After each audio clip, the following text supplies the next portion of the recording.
Mi hija es muy bonita, pero su novio es poco agraciado.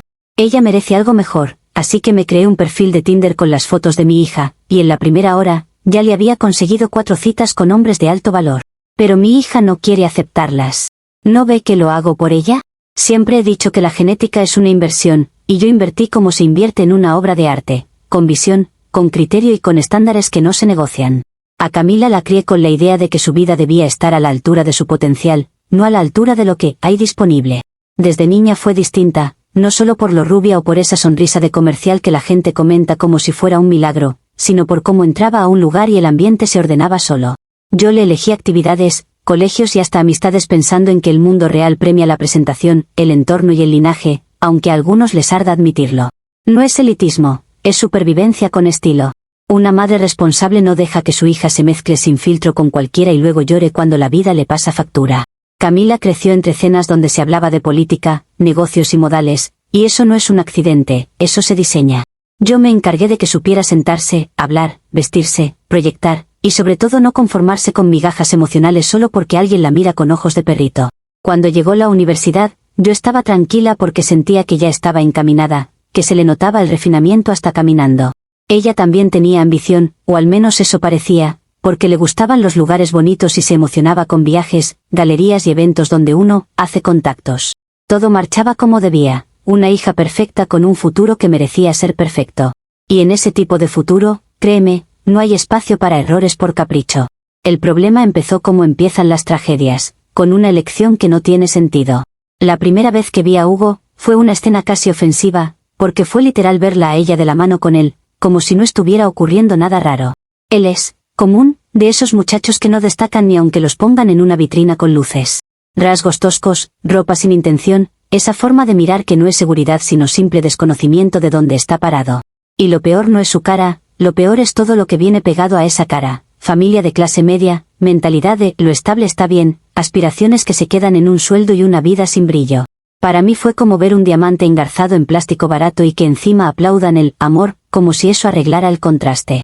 Al inicio pensé que sería una etapa, un experimento, una rebeldía chiquita de esas que les dan cuando creen que el mundo se arregla con buen corazón. Yo le pregunté con calma, como una madre civilizada, qué era exactamente lo que ella veía ahí, si era por simpatía, por ternura, por llevarle la contraria al universo. Camila me respondió con frases blanditas, de esas que suenan bonitas pero no dicen nada, como, me hace sentir tranquila, y me trata bien.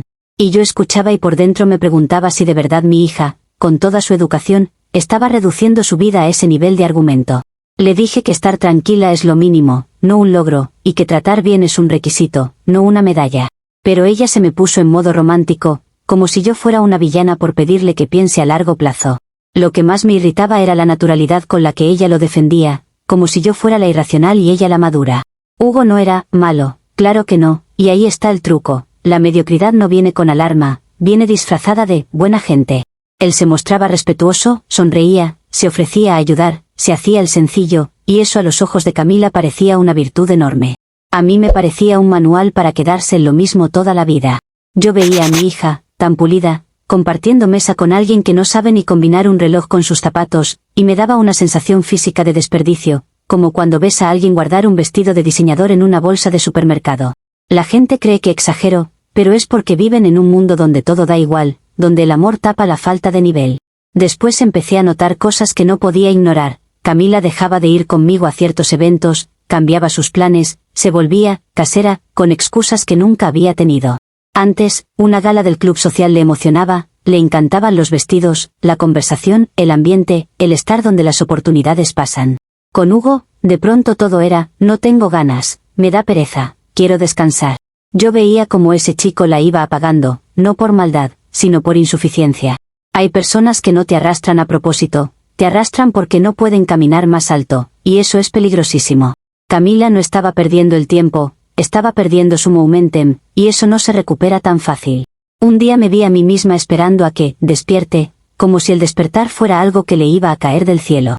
Y ahí entendí que si yo no actuaba, nadie lo haría, porque Camila estaba enamorada y la gente enamorada se pone tonta, incluso las inteligentes. Yo no podía quedarme sentada viendo cómo mi inversión de años terminaba en una vida promedio, con un hombre promedio y un futuro promedio. Y no me hablen de lo importante es ser feliz, porque la felicidad también requiere estructura, recursos y entorno, no solo abrazos. Fue ahí cuando me dije, basta de esperar. Si Camila no tenía visión, yo se la iba a mostrar. Tomé cartas en el asunto como una mujer práctica. Yo no soy de hacer berrinches, yo resuelvo. Abrí Tinder, porque vivimos en la era donde el mercado matrimonial es literal un catálogo, y si algo entiendo yo es de mercados. Me creé un perfil usando las mejores fotos de Camila, las que yo misma le tomé en nuestro viaje a la Costa Azul, porque para algo una sabe encuadrar la belleza y venderla bien. No lo hice por morbo ni por capricho, lo hice porque mi hija necesitaba evidencia, contraste, una muestra real de lo que podría tener si dejara de romantizar la mediocridad. Afiné el perfil con inteligencia, nada de improvisaciones, nada de, a ver qué sale. Solo hombres con ingresos verificados o profesiones de prestigio, porque no iba a ponerla a competir en ligas de barrio cuando ella nació para primera división. La primera hora fue, sinceramente, la prueba de que yo tenía razón desde el inicio. En menos de una hora ya tenía 4 prospectos que no se consiguen así de fácil si no tienes nivel. Un heredero de bienes raíces, 2 cirujanos y un CEO de una startup. Hombres que si pueden darle la vida que yo le diseñé, que si entienden lo que cuesta mantener una imagen, que si saben moverse en ambientes donde Camila brilla. Y no me digan que el dinero no lo es todo, como si fuera una frase sabia, porque el dinero no es todo, pero sin dinero el todo se vuelve chiquito, limitado, triste. Yo miraba esos perfiles y era como ver puertas abiertas, como ver destinos posibles que no incluyen conformarse con alguien que se emociona por pagar a tiempo una cuota. Camila debía verlo y agradecerme. Cuando se lo mostré, lo hice como quien presenta un plan, no como quien confiesa un crimen. Le dije que mirara, que comparara, que se ubicara. Esperaba que viera la diferencia abismal entre un filete Wagyu y la hamburguesa de calle que es Hugo, porque el contraste era tan obvio que hasta alguien sin entrenamiento social lo habría entendido. Pero mi hija reaccionó como si yo la hubiera traicionado. Se puso histérica, me dijo que era una invasión de privacidad, que yo no tenía derecho, que estaba enferma. Y luego remató con la frase más infantil que he escuchado en mucho tiempo, que ella amaba a Hugo por su buen corazón. Yo me quedé mirándola como se mira a alguien que acaba de decir que quiere invertir en humo. Le intenté explicar, con paciencia al principio, que el buen corazón no paga el mantenimiento de un yate, ni te protege de la vida real cuando llegan los problemas grandes. Le dije que ella no estaba en edad de jugar a ser mártir romántica, que su juventud no es para desperdiciarla en alguien que no puede sostener su ritmo. Camila me hablaba de amor, y yo le hablaba de futuro, porque yo sí pienso en lo que viene, no en lo que se siente en el momento. Ella se ofendió más, como si mi lógica fuera un ataque personal. Yo no la estaba atacando, la estaba salvando de sí misma, que es lo que una madre hace cuando la hija se enamora de un error. Lo peor fue que, en lugar de abrir los ojos, Camila se encerró en su cuarto y me castigó como si yo fuera la villana. Dejó de hablarme, de mirarme, de salir conmigo. Y encima se negó a ir conmigo a la gala del club social, que era donde, casualmente, veríamos al heredero, el tipo de oportunidad que no aparece 2 veces y que ella ni siquiera entiende cómo aprovechar. Mi plan era elevarla, mostrarle opciones reales, sacarla de ese túnel de romanticismo barato. Y terminé con una hija escondida, una casa tensa, y una sensación absurda de que yo, por querer lo mejor, estaba pagando el precio. Me pareció una injusticia enorme que mi estrategia para que brille solo la haya hecho esconderse, y todo por culpa de su falta de visión. Comentarios de la historia principal. Usuario anónimo 1 dice, Regina, tú no comparas personas, tú haces menú degustación con seres humanos. La hamburguesa de calle tiene más dignidad que tu forma de hablar. Ojalá Camila te sirva una realidad bien caliente. Respuesta de la OP. En el mundo real existen jerarquías, aunque algunos prefieran fingir que no. Yo solo estoy siendo realista con el mercado matrimonial, porque el amor sin estructura es un chiste caro. Si a ustedes les encanta romantizar la mediocridad, perfecto, pero no esperen que yo aplauda decisiones que bajan el estándar de mi familia. Usuario anónimo 2 dice, pregunta seria, ¿también vas a ir a la luna de miel para asegurarte de que el alto valor se mantenga? Porque con esa obsesión, seguro te metes al cuarto a revisar el balance general antes del beso. Estás vendiendo a tu hija y encima te crees heroína. Respuesta de la OP, qué dramáticos son con tal de sonar graciosos. Una madre nunca deja de ser mentora, y la supervisión es una forma de amor cuando tu hija no ve lo que está arriesgando. Si yo no guío, el mundo guía, y el mundo no tiene la delicadeza que tengo yo. Actualización 1. Ha pasado una semana desde que todo explotó y, lejos de calmarse, la situación se ha puesto más incómoda, más ruidosa y sinceramente más reveladora. Camila sigue encerrada en su cuarto como si yo le hubiera hecho una operación sin anestesia, cuando lo único que hice fue mostrarle oportunidades. Yo intenté hablarle normal, llevarle desayuno, ofrecerle salir a despejarse, pero me responde con monosílabos o no me responde. Y eso ya sería suficiente drama, pero el universo decidió burlarse de mí con una coincidencia ridícula. Resulta que Hugo, ese muchacho sin gracia, se enteró de lo de Tinder. Yo me enteré por un mensaje que Camila recibió y que casi me tira el teléfono de los nervios. Al parecer, uno de los hombres de alto valor que contacté era primo de un compañero de fútbol de Hugo, y por esa cadena de gente que se conoce entre sí como si vivieran en una ciudad pequeña, la historia le llegó completita. De todos los hombres en la ciudad, yo vine a hablar justo con el que podía conectar los puntos más rápido, y eso no es culpa mía, es una falla del sistema. Tinder supuestamente filtra por criterios serios, pero nadie te avisa que los contactos, de baja ralea, están metidos en todas partes como humedad.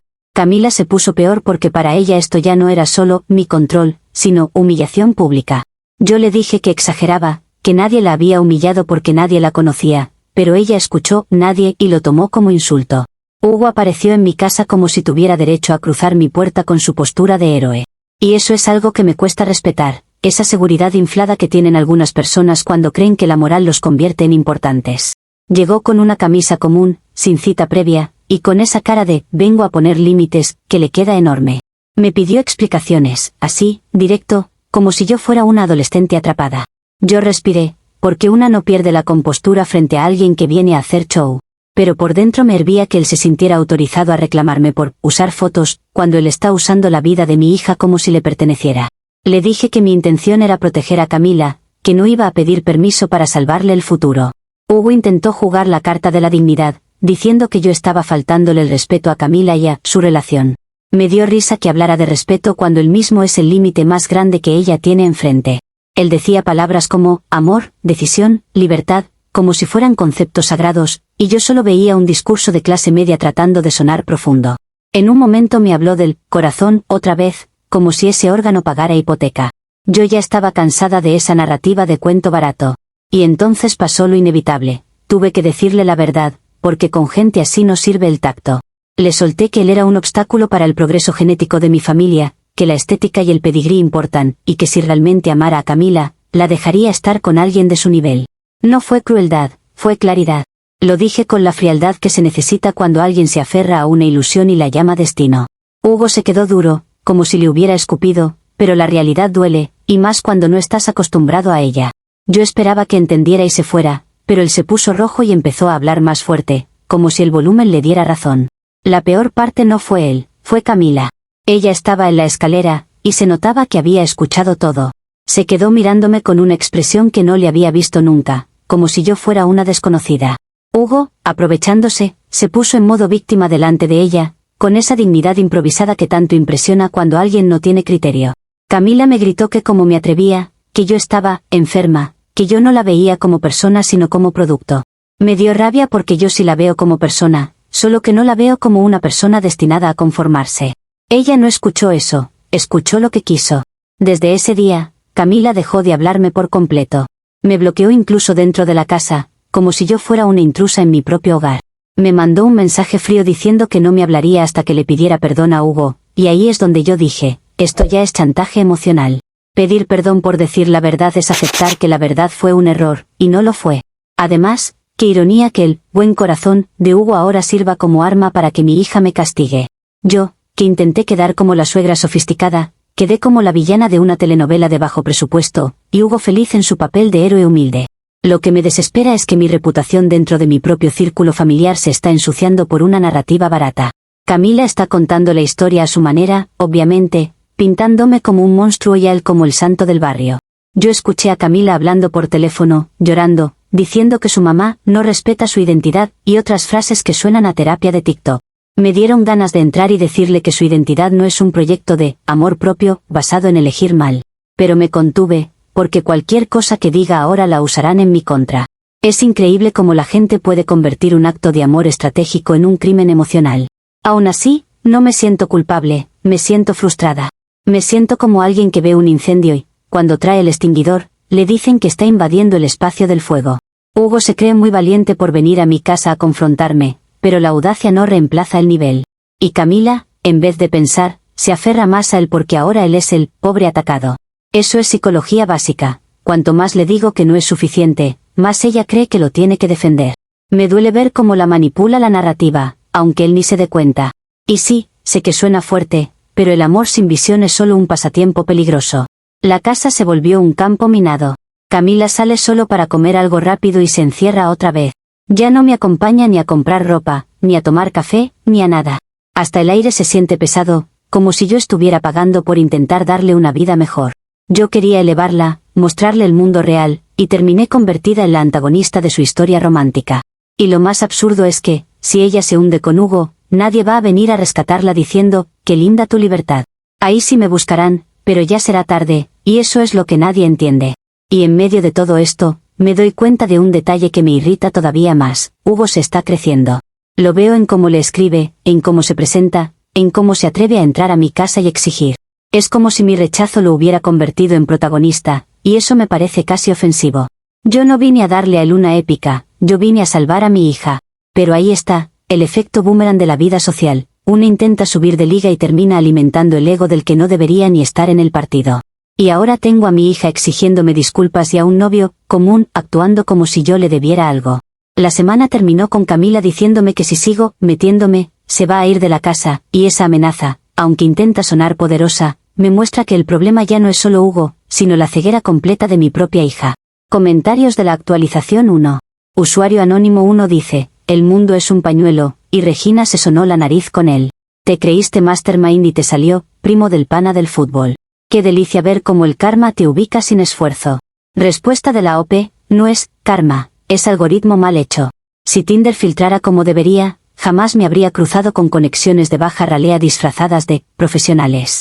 Yo no fallé, falló el sistema al mezclar mundos que no deberían tocarse.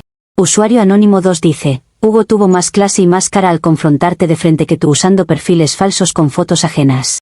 Tú te escondes detrás de pantallas y él dio la cara, y eso dice todo. Te ganaron con dignidad y te duele. Respuesta de la OP, qué confundidos están. La audacia de los pobres no debe confundirse con verdadera clase. Cualquiera puede entrar gritando a una casa y jugar al héroe, pero eso no lo convierte en alguien con nivel ni con futuro. Actualización 2. Ha pasado un mes desde aquella escena en mi casa y yo, sinceramente, ya estaba agotada de que Camila se hiciera la mártir dentro de 4 paredes como si su drama fuera un movimiento social. Las semanas se fueron con silencios, miradas frías y esa actitud de yo soy la víctima, que se le pega cuando Hugo le sopla esa narrativa al oído. Yo intenté darle espacio, intenté ser elegante, pero el espacio también se vuelve complicidad con el error. Si yo me quedaba quieta, ella iba a normalizar su relación como si fuera definitiva, y ahí sí ya no había retorno. Además, mi paciencia no es infinita, y menos cuando estoy viendo cómo alguien que merece más decide conformarse por capricho. Fue entonces cuando decidí que, si ella no quería ir a las citas voluntariamente, yo iba a hacer que la vida se las pusiera enfrente, por accidente.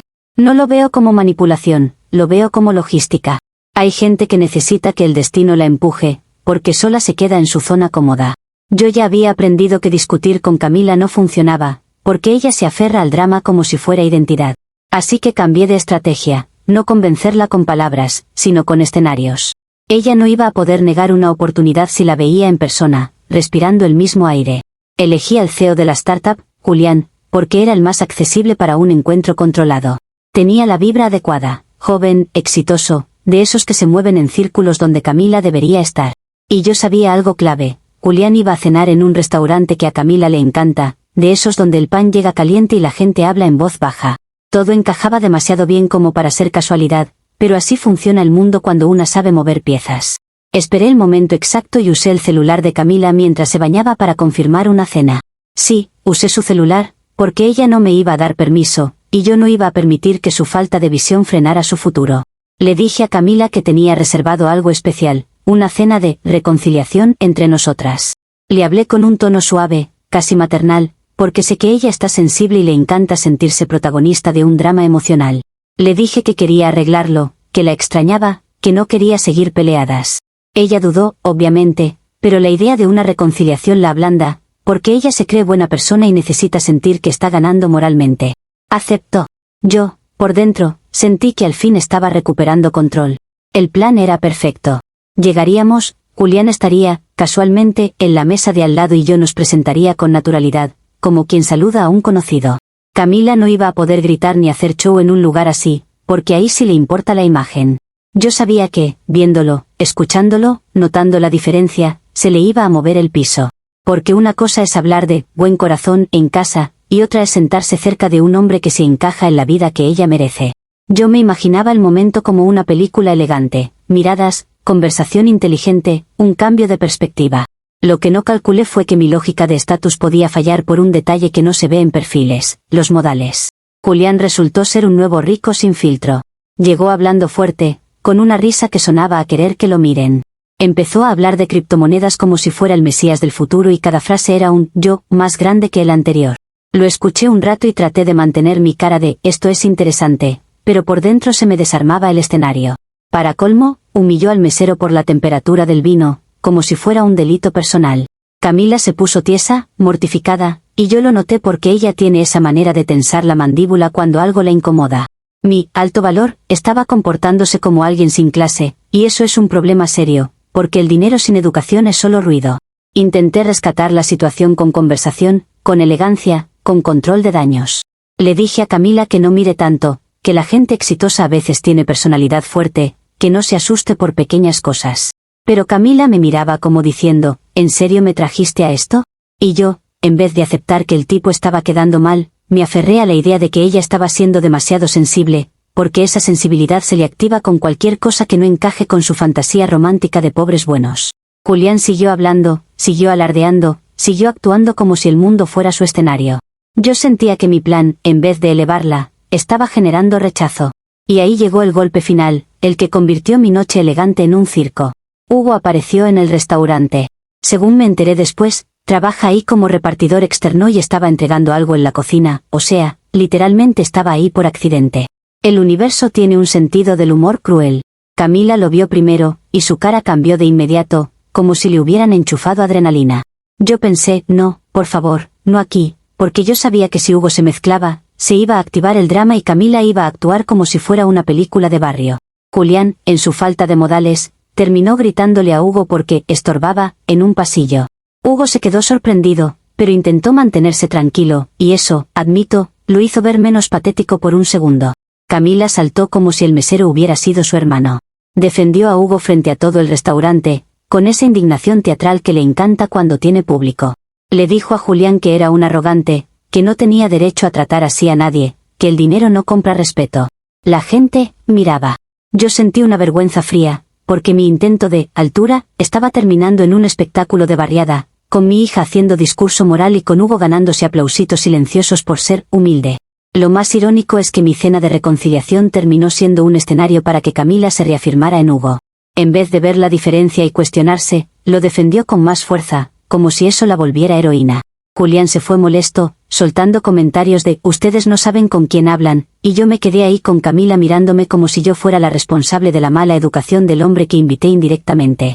Le dije que no exagere, que una mala actitud no borra el éxito, que a veces hay que tolerar personalidades fuertes en ambientes de alta competencia. Ella me respondió que yo estaba perdida, que yo confundía valor con dinero, y lo dijo con una seguridad que me dolió porque sonaba a frase ensayada. Cuando salimos del restaurante, Camila ni siquiera quiso subirse conmigo al auto de inmediato. Hugo se le acercó, le habló bajito, y ella se calmó con él, como si él fuera el refugio emocional y yo la amenaza. Me sentí desplazada en una escena que yo misma organicé, y eso es lo que más me enfurece. Yo hice el esfuerzo, yo pagué la cena, yo intenté arreglar la relación, y terminé siendo la villana otra vez. Camila me dijo que no le vuelva a tocar el celular, que no le vuelva a inventar planes, que si quiero hablar, sea con honestidad. ¿Honestidad?, me dijo, como si yo estuviera mintiendo por deporte cuando en realidad estoy gestionando su vida para que no se arruine. Ahora la situación está peor. Camila no solo me habla menos, sino que se siente moralmente superior. Y Hugo, con ese buen corazón, ahora tiene un argumento perfecto para hacerse la víctima. Tu mamá intentó venderte. Yo sé que eso es lo que él está diciendo, porque es la manera más fácil de hacerse el héroe sin mejorar nada de su vida. Mi plan dominó se volvió contra mí. Mi evento pensado para elevarla terminó fortaleciendo su romance y dejándome a mí expuesta, ridícula, como una mujer desesperada que no acepta que su hija elige por amor. Y lo peor es que, después del restaurante, Camila me soltó que si yo vuelvo a meterme, va a cortar relación conmigo de verdad. La amenaza ya no es un berrinche, ya suena a decisión, y yo siento que esto se me está yendo de las manos justo cuando más intento arreglarlo. Comentarios de la actualización 2. Usuario anónimo 1 dice, tu gran partido era un patán con dinero que grita por el vino y predica cripto como si fuera religión. O sea, Cambiaste hamburguesa por basura envuelta en papel dorado. Te salió mal el filtro, Regina. Respuesta de la OP: el éxito a veces viene con una personalidad fuerte, y eso no lo convierte automáticamente en un monstruo. Camila es demasiado sensible y se queda con la forma, no con el fondo. Además, una noche incómoda no borra el potencial de una vida con oportunidades reales. Usuario Anónimo 2 dice: la cena de reconciliación fue la técnica más barata de vendedora de autos usados que he visto. Mire señora, si está chocado, pero se siente nuevo. Y tu hija te vio la etiqueta pegada. Respuesta de la OP: yo solo estaba ampliando el horizonte de Camila, porque ella se estaba cerrando a lo único que conoce. Si ustedes creen que mostrar opciones es vender, entonces no entienden cómo funciona el mundo fuera de los cuentos. Yo no voy a pedir perdón por intentar que mi hija piense en grande. Actualización 3. Ha pasado una semana del desastre del restaurante y, por fin, la vida me devolvió el golpe más bajo, no a mi argumento, no a mis intenciones, sino a mi reputación. Yo estaba intentando mantener la compostura, seguir con mis rutinas, ir al club social como si nada, porque una no puede dejar que el drama de los demás arruine su imagen. Camila seguía fría, claro, y yo ya aceptaba ese silencio como una fase, porque las hijas siempre vuelven cuando se les baja la rebeldía. Lo que no esperaba era que Julián, el CEO, se volviera resentido, y que encima usara el único lugar donde la gente, seria, se queja, LinkedIn. Sí, LinkedIn, como si fuera un tribunal moral. Todo empezó con un mensaje de una amiga del club, de esas que escriben con demasiados emoticones cuando traen chisme pesado. Me dijo: Regina, ¿ya viste lo que están publicando? Y yo pensé que era alguna tontería de farándula o una indirecta de señora aburrida. Abrí el enlace y vi un post larguísimo de Julián hablando de catfishing maternal, como si hubiera descubierto una nueva plaga social. Él se describía como víctima de mujeres de cierto estrato, desesperadas por vender a sus hijas al mejor postor, y lo escribió con ese tono de emprendedor moralista que da ganas de apagar el internet. Lo peor no fue su narrativa, lo peor fue que adjuntó capturas. Capturas reales, claras, con conversaciones completas. Ahí estaba yo, o mejor dicho, mis mensajes desde el perfil de Camila, expuestos como si fueran evidencia de un crimen. Y sí, en esos mensajes yo hablaba de la educación de élite de mi hija, de su pureza, de su estilo, de lo que ella aportaba como pareja. Porque en el mercado real se habla así, se negocia así, se presenta así, pero la gente que vive de frases bonitas lo interpreta como si fuera trata de personas. Julián lo enmarcó como subasta y fraude, y la palabra fraude me quedó clavada como aguja. No porque sea cierta, sino porque suena feo, y la gente ama lo feo cuando viene con escándalo. Yo sentí como se me calentaba la cara al pensar en mis amigas leyéndolo. La comunidad del club social es como una sala con eco. Si alguien se ríe, todos se ríen, aunque no entiendan. Y claro que lo vieron, porque LinkedIn es donde esas personas se creen intelectuales. Empezaron a circular comentarios, no de desconocidos, de gente que me ha saludado con beso en la mejilla durante años. Uno decía: ¿y ahora Regina también hace reclutamiento? Y otro: la Madame del Tinder, como si fuera un apodo gracioso. Me hervía la sangre, porque yo no soy ningún chiste, yo soy una mujer con clase, con historia, con posición. Y de pronto, por un nuevo rico despechado, me estaban reduciendo a meme. Quise responderle en público, porque no soporto la injusticia cuando está escrita. Pero me contuve, porque cualquier respuesta sería gasolina para el fuego, y yo todavía pensaba que esto podía apagarse con silencio elegante. Lo que hice fue escribirle por privado, con un mensaje firme, diciéndole que era poco profesional mezclar negocios con despecho amoroso. Le recordé que LinkedIn es un espacio de networking, no de berrinches. Él me respondió con una frase condescendiente, de esas que suenan a: te expondré más si me provocas, y ahí entendí que su objetivo no era moral, era venganza. Un hombre que presume de liderazgo y se comporta como adolescente herido es, por definición, peligroso para cualquiera. Y yo fui lo suficientemente ingenua como para invitarlo indirectamente a mi vida. El efecto boomerang me golpeó exacto donde más me duele, en mi obsesión por el valor de mercado. Yo usé a mi hija como una presentación de alto nivel, pensando que el mercado premia la calidad. Y el mercado, cruel y rápido, me devolvió una calificación pública: fraude. Me pareció una ironía grotesca, porque yo solo intentaba asegurarle una vida superior. Pero en redes no existe la intención, solo existe el titular. Y el titular era yo, vendiendo a mi hija. Las palabras se deforman, la gente no lee, la gente escupe opinión. A la par, Camila se enteró, obviamente, porque Hugo es de esos que revisan todo y se alimentan del drama como si fuera vitamina. Ella me llamó, por primera vez en semanas, y no fue para hablar como hija, fue para atacarme. Me dijo que yo la había humillado, que ahora hasta en internet estaban hablando de ella, que yo la traté como mercancía. Yo le dije que no dramatice, que nadie sabe quién es ella, que las capturas ni siquiera tienen su cara, que esto era un tema de reputación mía. Ese fue mi error estratégico, porque cuando le dije, reputación mía, ella escuchó, yo, y me lo cobró con rabia. Me gritó que siempre ha sido así, que yo siempre la he usado para verme bien. Exagerada, pero cuando alguien está enojado se inventa biografías. Esa misma noche, sin avisar, Camila hizo maletas. Yo escuché ruidos, puertas, cajones, y pensé que era un berrinche teatral, como cuando se encierran y hacen drama para que una corra detrás. Pero no, esta vez fue real.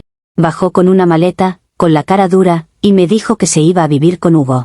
Lo dijo como si fuera una victoria moral, como si mudarse a una vida mediocre fuera un premio por rebelarse. Yo le dije que estaba cometiendo una locura, que era impulsiva, que se iba a arrepentir. Ella me miró con frialdad y me dijo que prefería paz a vitrina. Vitrina, me dijo, como si yo fuera una tienda. Quise detenerla, claro que quise, porque yo no soy de perder. Le dije que estaba escogiendo el camino fácil, el camino donde no tiene que exigirse nada. Le dije que Hugo la iba a hundir, que su vida se iba a achicar, que luego no venga llorando cuando vea a sus amigas viajando y ella contando centavos. Ella no parpadeó. Hugo estaba afuera, esperándola, como si fuera un rescate cinematográfico de barrio. Ella se fue sin mirar atrás, y eso me dolió más de lo que estoy dispuesta a admitir, porque es un tipo de desprecio que ni siquiera mi estatus puede amortiguar. Después de que se fue, me bloqueó de todas partes. De WhatsApp, de Instagram, hasta de llamadas.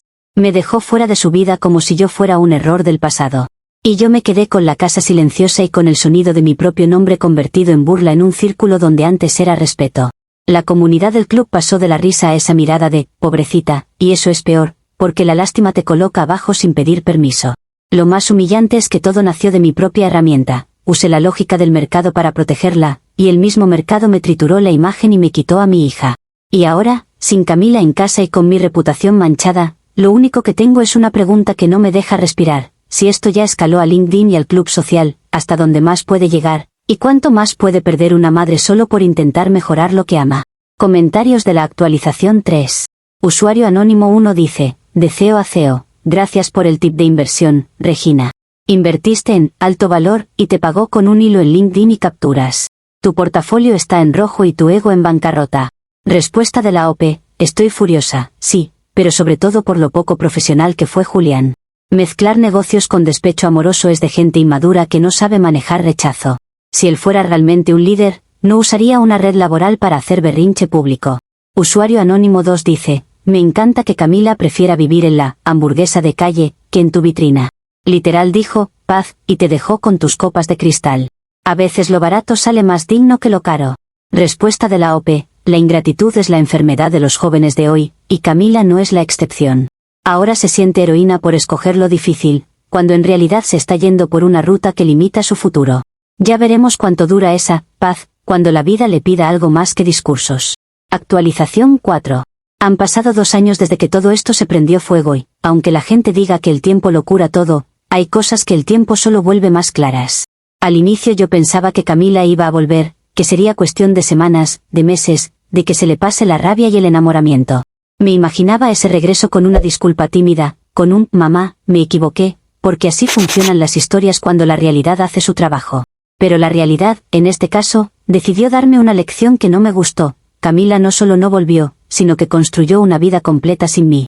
Y eso, por más fuerte que suene, es lo que deja la casa tan vacía. Me enteré por una conocida, no por mi hija, que Camila y Hugo se casaron. Una ceremonia pequeña en un jardín, íntima, sencilla, de esas donde las sillas son plegables y las flores las acomodan con manos de familia. No me invitaron. La frase se siente absurda cuando la digo, porque una asume que, pase lo que pase, una madre está en esos momentos. Pero no, yo fui excluida como si mi existencia arruinara la estética de su paz. La conocida me lo contó con ese tono de, no sé cómo decirte esto sin que te ofendas, y yo me quedé con la boca seca, fingiendo que no me importaba. Me despedí con una sonrisa educada, y luego lloré sola en mi carro como una adolescente, lo cual me da rabia incluso recordarlo. Lo más irónico es que Hugo, el muchacho común que yo despreciaba, resultó ser bueno en algo que yo no valoré a tiempo. Por lo que me han contado, se volvió un genio de la logística. Empezó pequeño, con entregas, con contactos, con rutas, con disciplina, y terminó armando su propia empresa de envíos. No son millonarios, no son la clase de gente que compra arte sin mirar el precio, pero les va bien. Tienen estabilidad, tienen orden, y parece que tienen esa tranquilidad doméstica que Camila buscaba. Y lo peor para mi orgullo es que esa tranquilidad no se ve como resignación, se ve como elección. Me cuesta aceptarlo, porque me obliga a admitir que mi cálculo no era perfecto. Yo sigo yendo al club social, claro. No voy a desaparecer solo porque me hayan querido convertir en chiste. Pero el ambiente cambió. Al principio eran risas disimuladas, luego fueron cuchicheos, y después se transformó en algo más cruel, lástima. Las miradas pasaron de la burla a la lástima, y eso es mucho peor, porque la burla te enciende y la lástima te apaga. Me miran como si yo fuera esa señora que perdió a la hija, por obsesiva, como si mi intención de mantener estándares fuera una enfermedad. A veces escucho mi apodo por ahí, la Madame del Tinder, como un eco que nunca termina de morir. Y aunque ya no es tendencia, aunque ya no es chisme del día, sigue siendo una mancha en un círculo donde la imagen es todo. He tenido demasiado tiempo para pensar, y eso es peligroso porque te obliga a mirarte sin maquillaje. Yo pasé años rodeándome de objetos caros y de gente que confunde estatus con valor personal, y siempre me sentí segura ahí, como si eso me blindara de la soledad. Pero el día que Camila se fue, me di cuenta de que mis copas finas no hablan, mis vestidos no abrazan, mis contactos no te miran con amor cuando estás rota. Yo había construido una vida donde todo se puede comprar, excepto el vínculo que yo misma destruí. Y ahí fue cuando entendí que mi obsesión por alto valor era una forma de miedo, una forma de controlar lo único que de verdad importaba, mi hija. También entendí algo que me dolió más que cualquier comentario en redes. Mientras yo buscaba hombres de alto valor para Camila, yo misma demostré no tener valor como madre. No por quererlo mejor, sino por cómo lo quise imponer, por la manera en que reduje su vida a un proyecto de imagen. Yo creí que la estaba protegiendo, pero la estaba usando como extensión de mi ego, como prueba viviente de que mi inversión había salido bien. Cuando el plan se rompió, yo no vi el dolor de mi hija, vi el riesgo a mi reputación. Y eso, por más que intente justificarlo, no tiene defensa elegante. He pensado muchas veces en escribirle, en aparecerme, en buscar una forma de entrar otra vez. Pero también sé que 2 años son 2 años, y que cuando alguien te bloquea por tanto tiempo, no es un berrinche, es una frontera. Sé que si aparezco, ella va a cerrar más fuerte, y Hugo va a sentirse el guardián victorioso de su paz. Y yo odio esa idea, odio que él tenga ese lugar, odio haberlo empujado a convertirse en el refugio. Pero la claridad también es reconocer que yo fabriqué esa dinámica con mis propias manos. No fue el algoritmo, no fue Tinder, no fue Julián, fui yo. Hace unas semanas vi una foto por casualidad, porque una amiga la tenía en su estado. Camila estaba sonriendo, con un vestido sencillo, rodeada de gente que no conozco, y se veía tranquila. No se veía arruinada, no se veía apagada, se veía completa. Y eso me dejó sin aire, porque por primera vez entendí que mi idea de felicidad era una jaula dorada. Ella no necesitaba un yate para ser feliz, necesitaba sentirse elegida por quien era, no por lo que representaba. Y yo, con todo mi discurso de inversión, nunca la hice sentir eso. La convertí en mercancía incluso antes de Tinder, solo que Tinder lo hizo visible. El camino de la claridad no es bonito, porque no viene con aplausos ni con una escena donde todos entienden tu dolor. Viene con silencio, con sillas vacías y con esa sensación de que el mundo sigue aunque tú te hayas quedado atrás. Me cuesta decirlo, pero lo digo porque ya no sirve fingir. Perdí a mi hija por querer cambiarle el marco a una pintura que ya era perfecta. Yo quería que brillara más, y terminé apagando lo único que tenía luz real en mi vida. Y ahora, aunque la casa esté impecable y el club siga ahí, hay una ausencia que no se tapa con nada, porque por primera vez entiendo que mi estatus nunca fue una prueba de amor, solo fue una excusa para no aceptar que no puedo controlar a quien más amo.